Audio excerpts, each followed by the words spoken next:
Mūsų spektaklis bus apie tai, kad lietuviai visada stiprus buvo tik tada, kai santarviai gyveno su savo aplinka, su gamta, su žiogais kalbėjo, jų kalbą išmanė ir lietuvis niekada nebuvo agresyvus.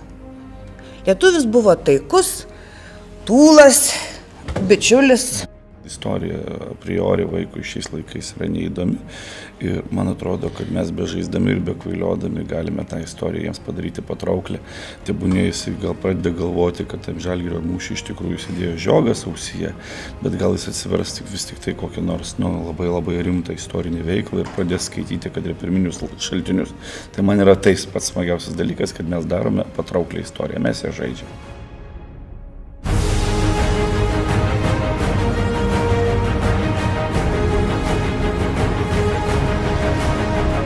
Oi, tas Vytautas labai įdomus, jam viskas taip svarbu, kad paskui jisai jau nueina į tokį ne visai sukontroliuoja. Labai gerai, kad yra moteris, kuri visą laiką suima į nagą.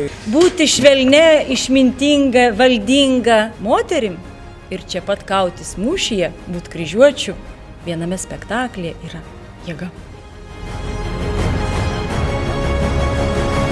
Jeigu istorijos knygoje neskaitėt, kad Žalgirio mūšį prisidėjo ir mano kariuomenė, tai labai kviečiu tada ateiti šiek tiek praplėsti žinias turbūt. Taip kaip Vytautas negalėjo vienas laimėti Žalgirio mūšį, taip ir šito spektaklio mes be jūsų negalėsime, ne tai kad suvaidinti, mes negalėsime laimėti Žalgirio mūšį. Labai kviečiam visus, vaikus ir ne vaikus, tėvelius, močiutes, senelius, žodžiu visus, kas nebejingi istorijai, Žalgirio mūšiui, visus, kas turi gerą humoro jausmą, visi, kas moka žaisti, kovo 1 dieną, 12 val.